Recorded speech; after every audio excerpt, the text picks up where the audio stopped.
Pure Foods. Third quarter now underway. Atid sa atin ng Motolite for Express atid service. Call 370-6686. Larry Fonacier caught at the wrong place at the wrong time there. Na-undercut niya. Etong si Melton. No malice, no intention, pero still a foul. That is correct. And Pure Foods is going back to their execution. Their vaunted triangle offense being displayed perfectly here in the first two quarters. The nice thing is they're not overly dependent on the scoring prowess of Denzel Bowes. Denzel only scored 7, but nabanggit nga natin, the locals are enjoying the game once again because they're part of the scoring parade. Alam mo yung 28 points ng Token Tex, ha? Yan ang na-hold sila ng Pure Foods to their lowest in this series, and actually, the lowest first half total ng Tropang Texers in the last 10 seasons, Coach RG. Kaya pwede natin sabihin, ang depensa ng Pure Foods nangangagat na. Tama yun dahil itong si Coach Tim Cone, maraming nagsasabi na yung disiplina niya sa offense ang nagpapachampion sa kanya. But on the contrary, it is not just that. It is really the discipline on the defensive end. At ngayon nakikita natin, it is very nice to see if you're a Pure Foods fan because not only are they executing well on offense, but they're also making the necessary defensive stops. Melton will pull up off one dribble. Parehong team hindi pa nakakabutas in this third quarter. Ball will remain with the Tropang Texters.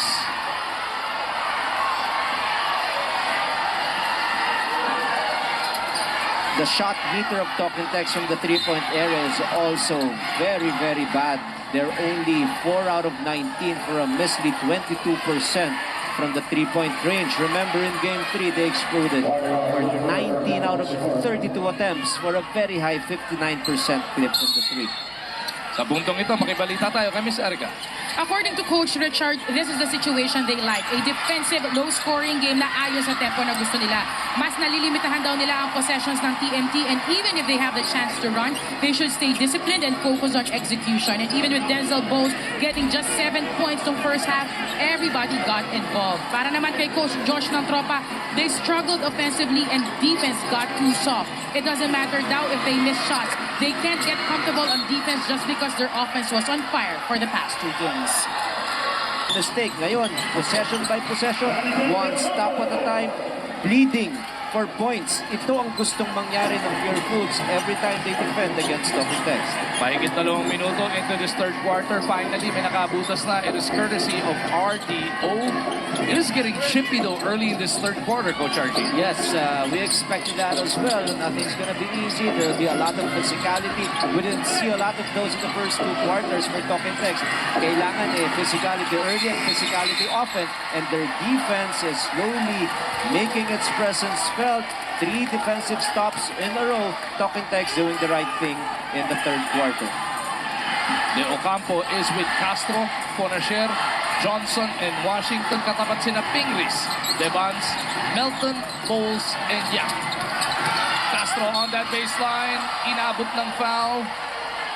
Foul underneath. Yung butatan ni Bowles sa ibabaw malinis, pero meron ng foul doon sa baba kay Melton. So 2 shots to para kay Castro. So many attempts in the first quarter, but the nice thing is naka-contribute na rin siya offensively. His task right now is to defend the red-hot Jason Castro. Free throws na ito ni Jason. Hatid sa atin ng Smart. Live more.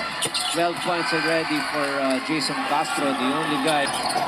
Being trying to draw the defense of Ivan Johnson all the way to the three-point line as a foul is whistled on the catch. Find ways to score. Now they're hitting their guys on weak side, on drives. Right on cue, nakita natin yung ball movement ng Pure Foods nandoon. Di lang makuha talaga yung tira. Or maybe 7. Atin sa atin yun ang PLDT Home Telpad upgraded to a PLDT Home Telpad plan now. It's just impossible how Jason Castro can... PLDTHome.com. Putata inabot ni Devans dito. Kay Johnson, tumatakbo na naman ang tropa.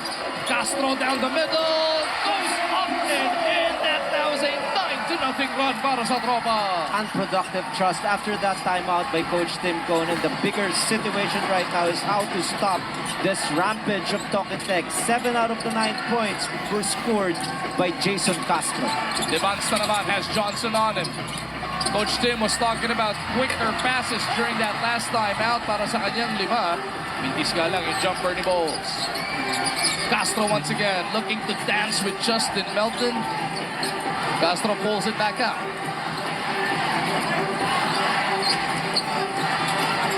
Devon switches over. They go to Washington. Back to Castro. Puts it on the deck. Di nga lang sila nagkaintindihan ni Jay Wash. Ang kick out pass na yun.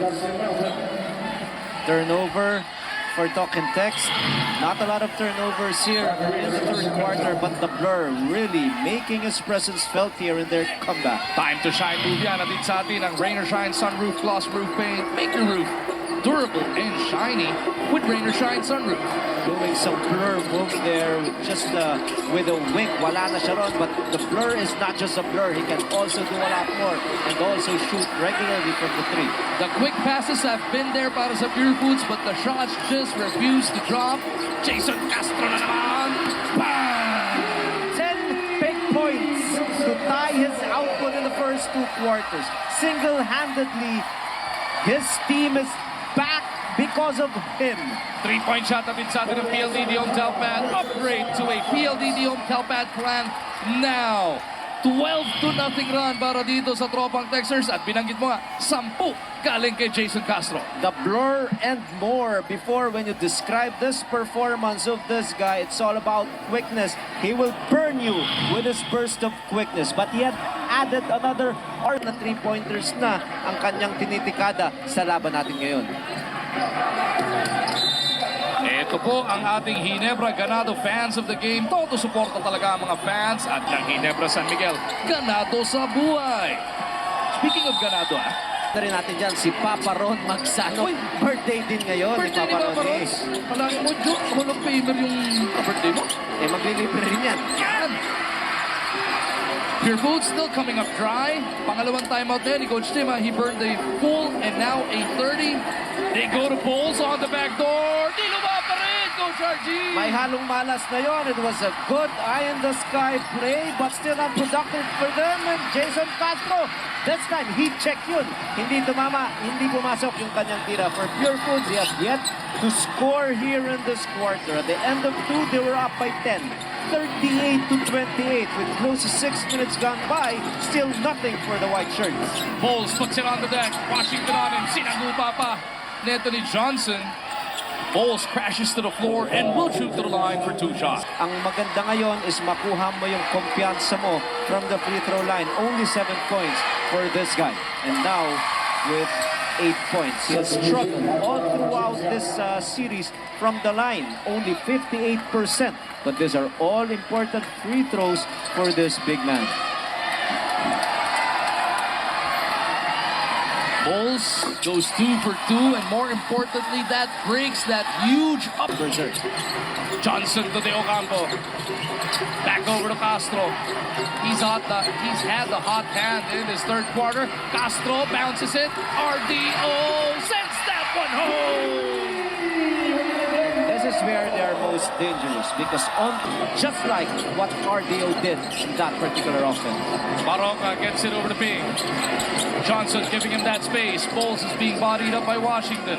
Rivas on the weak side asking for it. Bowles cleans up his own mess. He does not want to take any chances of defense. Castro on the attack. Rivas switches over. Johnson will offer a pick. Pinaalis naman siya ni Jason Castro.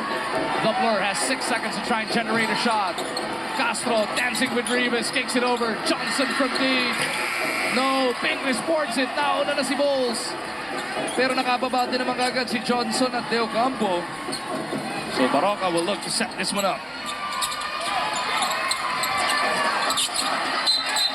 Away from play.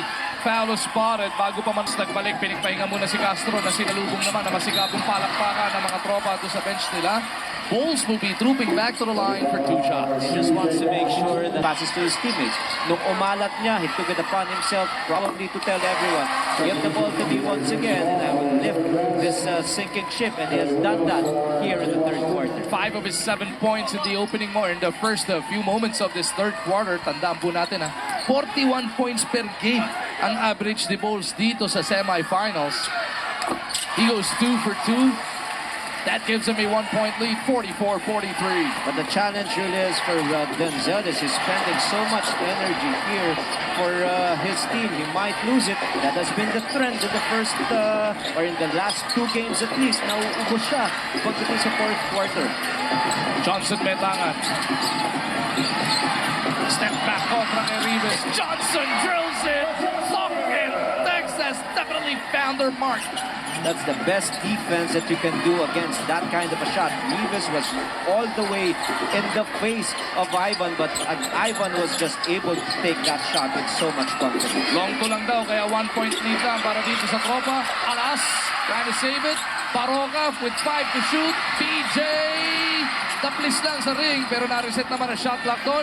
PJ doesn't care. He goes early, and he goes for the score. They've been getting a lot of second chance opportunities way back in the first 2 quarters for Talking Tex.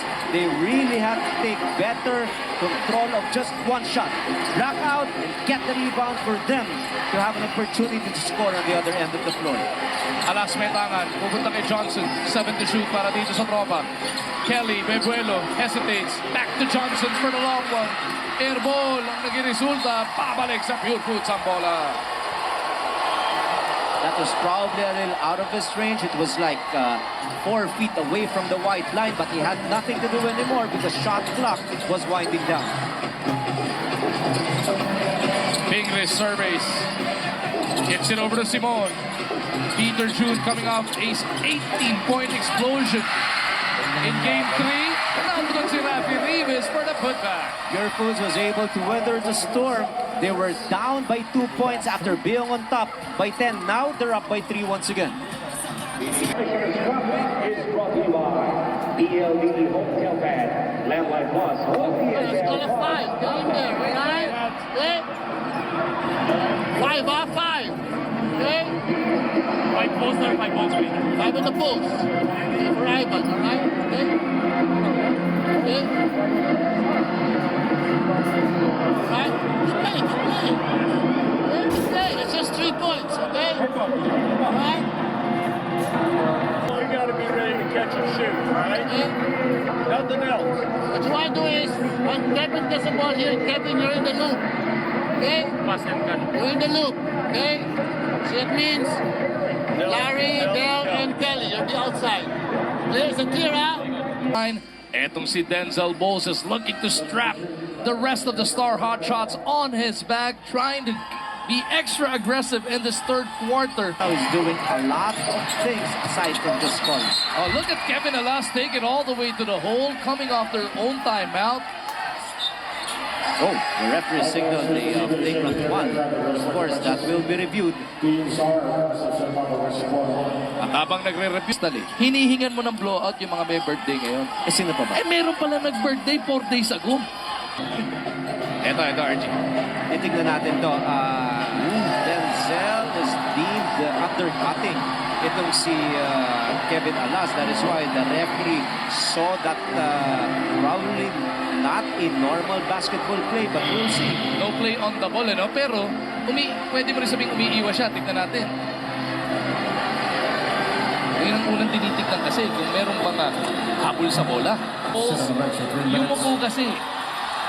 And Coach Tim Cone could not believe it.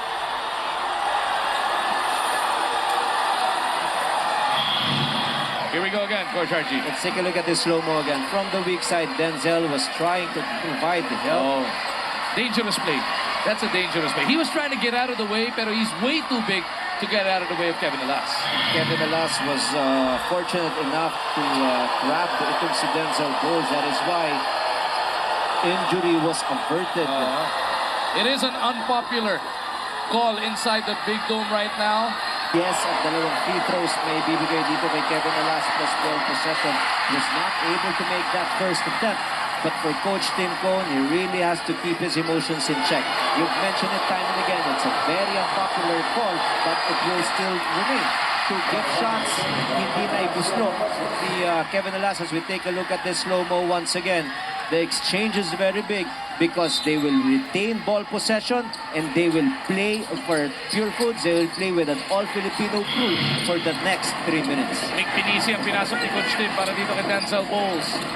Sa 100 pesos HD signal load, you can now enjoy 26 channels. Kasama na dito ang paborito ng shows tulad ng TVO at Disney with signal. Mura na, may HD pa. Going bonkers inside the Big Dome. Wanting possession to go their way sa pagkakataon na yun. Sa atake naman ni RDO, meron din foul. Not in the act of shooting dahil pinasa yun. Saying it time and again, they're fighting for survival. Under no circumstances must they lose their focus in this game. Alas may tangan ng bola. Even assistant coaches Richard Del Rosario and Johnny Abarrientos are at the spotters table. Ivan Johnson caught stepping on that baseline. Let's look at game 3. His fourth foul in the fourth quarter, forcing Coach Jong Wichiko to give him a rest. But that proved to be productive for Talk and Text. Not only were they able to give them a bigger lead, nakapahinga pa. So this might be a blessing in disguise for Pure Foods because Denzel will be sitting on the bench for the next 3 minutes. But they have... Bola, Pure Foods looking to hold off the tropa. Congratulations nga pala sa Kawayan City Isabela participants for establishing the new longest parade motorcycle with sidecars record with 681 total number of finishers. Good luck to our kapatids who will attempt to break the other 5 records. Johnson couldn't dial home the 3, but Kelly keeps it on that side of the floor. Ponasher kicks it back out. De Ocampo locates Alas. Haba pa ng shot clock dito ng tropa. Kevin Louie gets it back out. De Ocampo lines it off. Couldn't send it home. And Nick Pinisi is starting to get under the skin of Ivan Johnson, huh? That could be part of the plan there. Nothing really dirty, but you have to get under the skin of Ivan. Maroka puts it on the floor. Babalik Rivas. PJ's wide open. No! 48-45. It is still Pure Foods by 3. Alas may tangan ng bola. Di maipagpag si Maroka. Pupunta sila kay Ponasher. Spinning against Simon. Larry. Play broken up. Bola mapupunta sa tropa with 35.8 seconds remaining in this third quarter.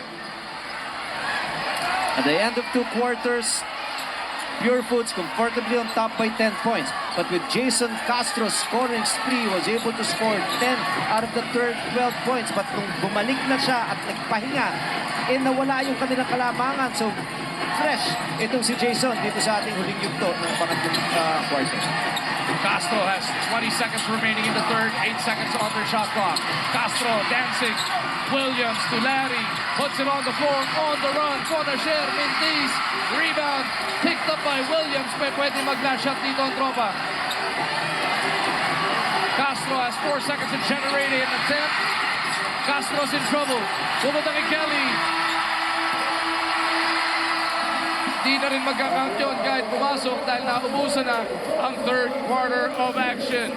Ihanda na ang inyong Moneyball Andot na tickets para sa block screening ng Marvel's Avengers Aiden coming up sa aming pagbabalik.